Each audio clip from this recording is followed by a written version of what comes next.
What are you doing here? It's challenge day.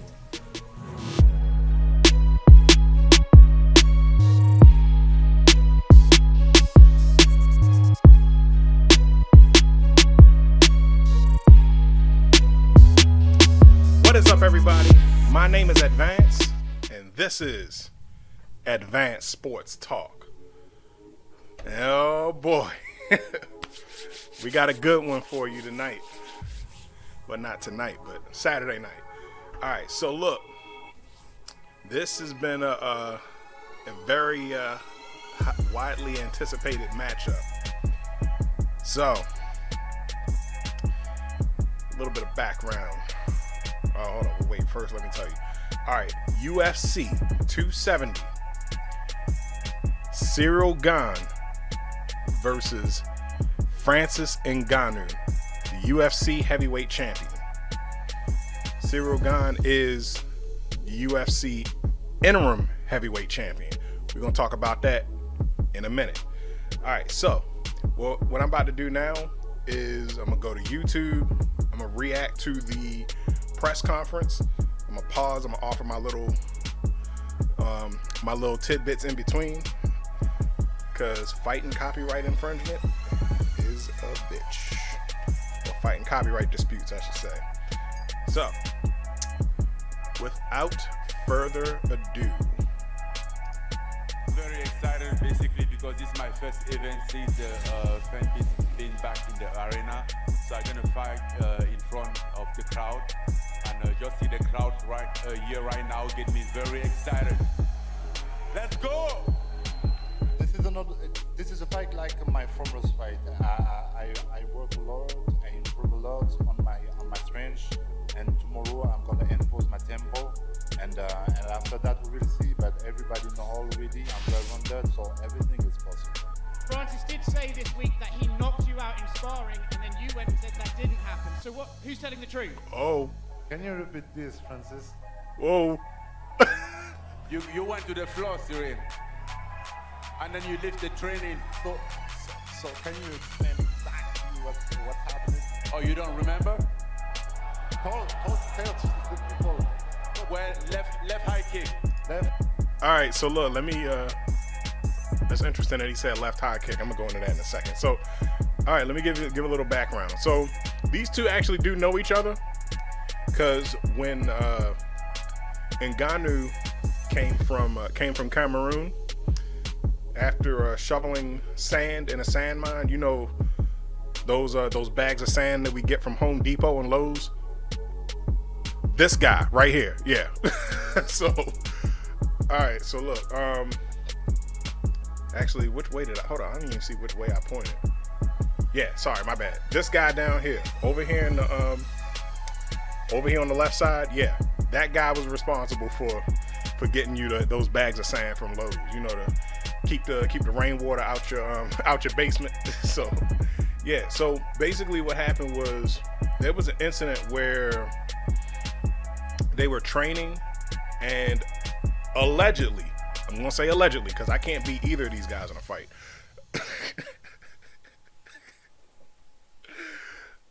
All right, so allegedly there was a sparring, and apparently, according to Francis Ngannou, there was a left high kick, and Cyril fell to the ground and fell out of consciousness. So I didn't say it; he said it. That guy down there, over there. Hold up, if I can get my hands right. Yeah, over there. Anyway, all right, let me keep it going. High kick, and you knocked me down. You went on the floor or not? I was on the floor. Oh, you don't remember? You're a liar. So he was knocked out probably because he doesn't remember. I was actually just about to say that. He was like, damn, he hit him that hard? Like, oh, man. Francis has, like... Oh, man. I just know, like, when he makes contact with people, bad things happen. You know, like... So I believe that Cyril Gane wouldn't remember that if that happened. But, in any case, so after he left Cameroon, he went to he moved to France, took up boxing. So he's he started boxing, started training. I don't know if, I think he would have obviously had to have transferred over into MMA training by this point, because it was a left. If Ngannou said it was a left high kick that put him out or put him down, then yeah, it would have to be MMA training. But in any case, when them two trained together when they were in France, so that's where that's how they know each other. So when this actually isn't the whole press conference, this is the highlights, which is perfect. So y'all can go to the UFC YouTube page and watch it yourself. So all right, so let me keep it going. No, this is not the truth. Honestly, you know me already. With Francis, we did some sparring, and it was a really great sparring from Francis. And he did a beautiful left kick. And the problem with Francis is just you don't like to spar technical sparring. You like to make power. And I told you a little bit a few times before. So you give me the left kick. You hurt me. You see, I'm honest with you. You hurt me. You hurt me. So he hurt him. Don't knock me down. When UFC tell me about my All right, so this is the co-main event. I'm actually glad that they went into this, because yeah, I haven't been keeping up with this. But this is Brandon Moreno. He's got a trilogy fight going on right now with Davison Figueiredo. There we go. Figueiredo. So it's like figure eighto, like Figueiredo. That's how I fool myself into learning it. But in any case, so yeah, when they fought last, they had a 3-fight trilogy. So first fight came out in a draw. Second fight, Moreno came out on top due to a rear naked choke, put him to sleep. So, well, I don't know if he put him to no, it was just a rear naked choke and the ref stopped it. So now is the trilogy fight where Figueiredo is trying to get his belt back. This is the flyweight championship. So, this guy looks like a Mexican Justin Long. Like, all right, let me keep it going. my next opponent, I was thinking about maybe Pantoja, maybe Askarov. Figueiredo was saying I was like scared to give him the rematch, and in my mind was like, man, relax, not that personal. But man, UFC say Figueiredo again, trilogy, and I say let's go. You And got that's it. fronts. Brandon Moreno, cry baby. Let's cry baby. Well, New bag do cinturão de Legos. Yeah. Brandon Moreno, extraíra. Yeah. I'm going to knock you out. Seu frouxo, você foi obrigado a me enfrentar pela segunda vez. if anybody's watching it, if there's anybody that's watching this video that speaks Spanish, can you put a translation of what he said in the comment section? Gracias, thank you. You weak man, you are obligated to face me again. That's why we fight. Oh, never mind. They already Man, included why it. you try so hard, man? Why you try so hard, man? I mean, just stop. Por que você tá tentando tanto? Por que você tá provocando tanto ele? Para. Money? Fame? É dinheiro, é fama. Saturday, Please. Saturday, I'm going to knock you Stop out. to do that. I mean, Yeah. please stop to do Bruh. that, brother. Ah. I know you're a nice guy, man. Just stop to try Espero so que hard. você tenha You Eu don't, said bem stop do the meu cat. cinturão. you don't need to do that, man. All right, we got the face off.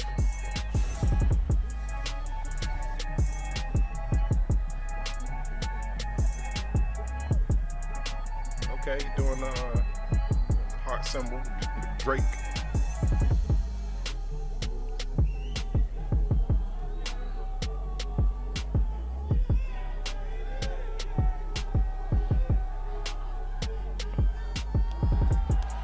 Real talk, even though, despite what was just said, them two got a lot of respect for each other. That's just hype for the fight. All right, you got the main event standoff.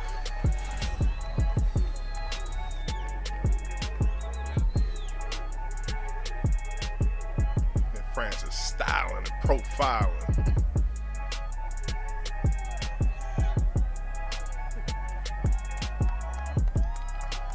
All right, so I actually did see the background, the behind the scenes of this on Instagram. You didn't miss what they were saying. They were speaking in French, so yeah. What the hell is that? All right, so that's it with that one. All right, now, and that that's funny. Cry baby. All right, so let's go into these.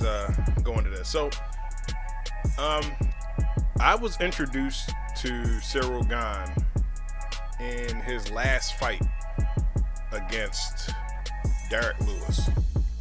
The thing about Ciryl Gane is that he is like a heavyweight's worst nightmare. Like he's got cardio, he's got foot movement, he got footwork, and he can grapple. So yeah, heavyweight fights usually are short enough as it is because like there's no because of the short gas tank. You know, when you have all of that, when you're trying to move around, manage all of that weight, even if you are kind of lean and built or whatever, you know, it's still a lot of weight to handle. It really wears down on your lungs because you got to keep, that's more oxygen you got to breathe in to feed those muscles, you know. So all right, so look, let's first of all, let's talk about these guys. All right, so Brandon Moreno and Davison Figueiredo. And man, so look, this kid right here, he exudes all of he exudes the aura of a true underdog, you know, like, so like he came in and I think he was hold on. Yeah, when he came into the UFC, you know, he pretty much catapulted straight to the top. So, like I said, he had the last two fights with Figueiredo. He won the last one. The first one was a draw. He beat Brandon Royal with a TKO punches. Let's see. He beat Jussier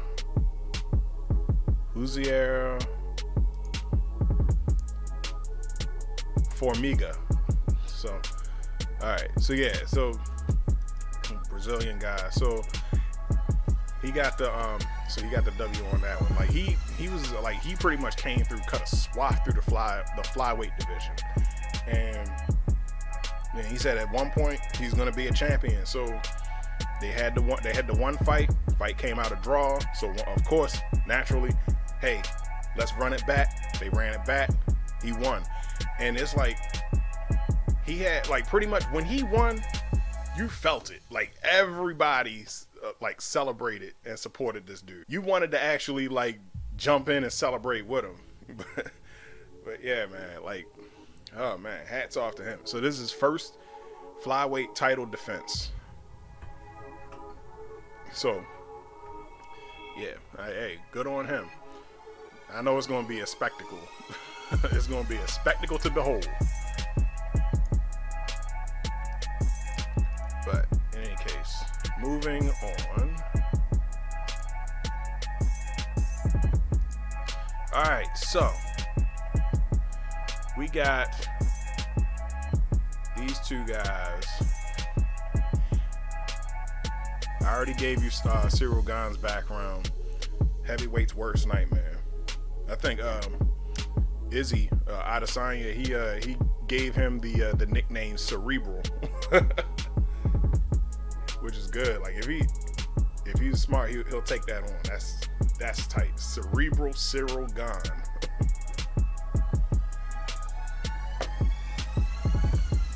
Alright, so now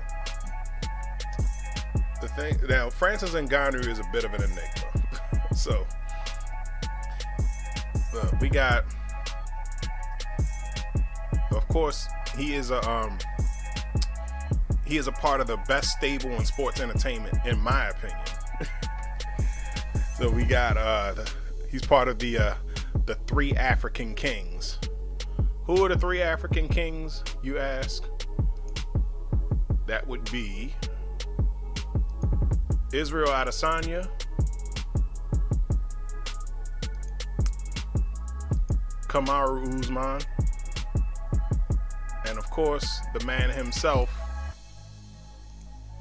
Whoops, wrong picture. It's challenge day. Francis Ngannou, the Predator.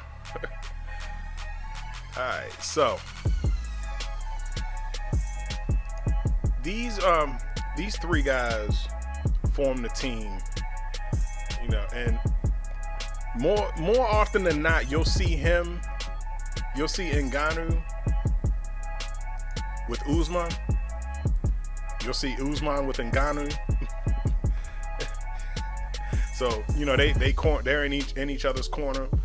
But man, in his last fight with Stipe, he pretty much showed that, you know, he is very capable of elevating his game, evolving his techniques, and adding new ones. So he's only lost twice in the UFC. And after each loss, he improved, made it better. So his last fight was against Stipe Miocic. There we go. So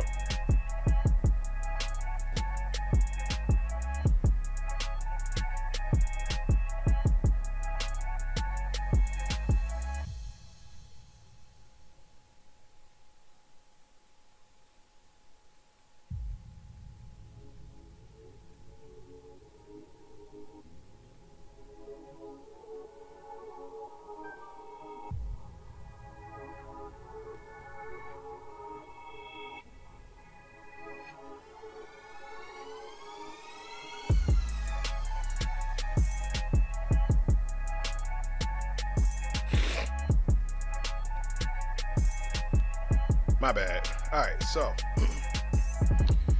his last fight was against Stipe Miocic, and man, once again, Stipe was one of those fighters that beat him early on when he first came in. The other fighter, Derek Lewis, both of them pretty much employed the same tactic. You know, grapple, because at the time when Ngannou came into the UFC, he was a striker, and he struck very well. How well? Picture Deontay Wilder, except ambidextrous. He's got that knockout power in both hands and feet, apparently, because this was the one thing that came out. Like, he opened up his first few starting combinations was a left roundhouse kick. Ironically, what he said knocked out Cyril Gane. But yeah, like, that threw everybody off. It was like, hold up, a kick? Hold up, did he just throw a high face kick and connect with it? Oh man, so yeah, that's the thing about these three men, you know, like, it's because it shows that they are all like pretty much in each other's corner. They all take little tidbits from each other. Like, that kick, when he did that kick, I was like, oh yeah, that was Izzy right there. Clearly, that was Izzy. Secondly, when Usman fought Kobe Covington, it was clear.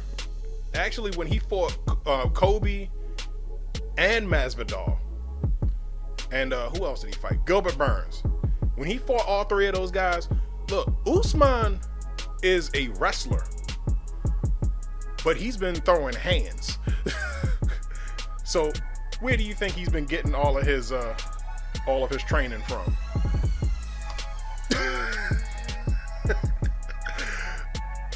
Man, that is a dangerous combination. A grappler, a very seasoned grappler that can throw hands. Man, Usman is the strongest in his division. Nobody can take him. The only person strong enough to take him is, the only one strong enough to take him is Kobe. And we saw the end result of that.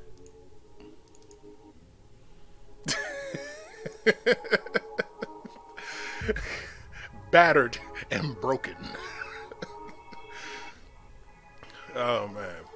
With that being said, like, man, Ngannou has the two best teammates in the world. They make the best party, stable, fire team, like, because they all got specifically different talents, and they just rearrange the training and make each other so much better. Yo. Like, you got Ngannou helping out Usman with his hands, Izzy helping out Ngannou with with his footwork, both movement wise and kick wise.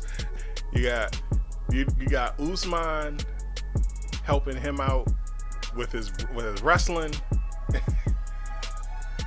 Man, like, it don't get any better than that, man. Like, so, and this shows. So, because the first thing Stipe tried to do was take Ngannou down. Now, everybody knows, or everybody suspects, that this is Ngannou's weakness. He's primarily a striker. If you take him off the ground, he can't, he has no base. He can't fight. That's how Derek Lewis beat him. No. Clearly, Ngannou's been working. Because when Stipe tried to shoot for that leg, Ngannou sprawled. Oh yeah, if you're a wrestler, you know what that is. He sprawled. Spun, got behind him, got for 2. Got 2 points. Well, he didn't get 2 points in the UFC, but yeah, in wrestling, when somebody tries to take you down, you sprawl and take their back and get behind them, 2 points. Oh man, at that point, we was like, oh, it's only a matter of time now. Game over. It's game over, because your one weapon, your one kryptonite against Francis Ngannou is neutralized, ineffective. And boy, what happened after that was one of the briefest and most spectacular ass whoopings of all. Like, Ngannou just wailed on this dude. Wail. And like, ref stopped the fight. Long story short, he knocked out Stipe. And first off, like, when Stipe came into the fight, like, I'm not gonna say he was like 30 pounds underweight, but he came in light, way lighter than Ngannou. And I guess his tactic was to kind of cut weight so he can kind of utilize his speed to outmaneuver Ngannou. Didn't work. So, like, oh man. And the one thing that Adesanya said about Ngannou, as far as like where he is now versus when he first started, is that he's patient. And a patient Francis Ngannou is a dangerous Francis Ngannou. And I believe it, because even if Cyril Gane might have more footwork, he might have more cardio. Once again, like, he's 30 pounds lighter than Ngannou. And there's no guarantee that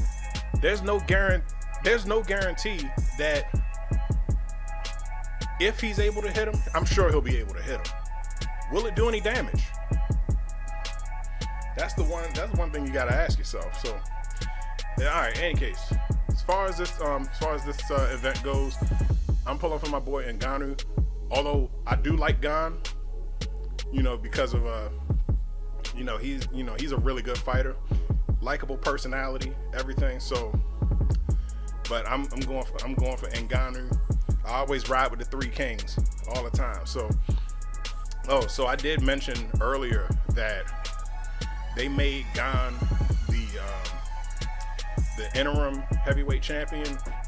There was some issues going on with Ngannou's contract or whatever, and like something happened. I guess that's where the rumor came up that said that he's not going to return to the UFC, but here he is. So I don't know what's going on with that. So basically, he pulled a Le'Veon, pulled a Ezekiel Elliott, and just said, "All right, well, we're gonna negotiate this further." And then I guess they considered him hurt. So it was like, all right, hey, the champion can't defend, so UFC needs a champion. So they named Gan, since he's the #1 contender, they named him the interim champion. So, which makes the stakes for this fight much bigger, because then, we're gonna have an undisputed champion after this. So champion versus champion fights always, bring in more moolah. But all right. So in any case, all right, that's it for this fight preview.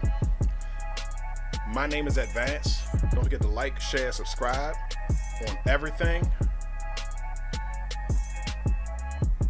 I'm out.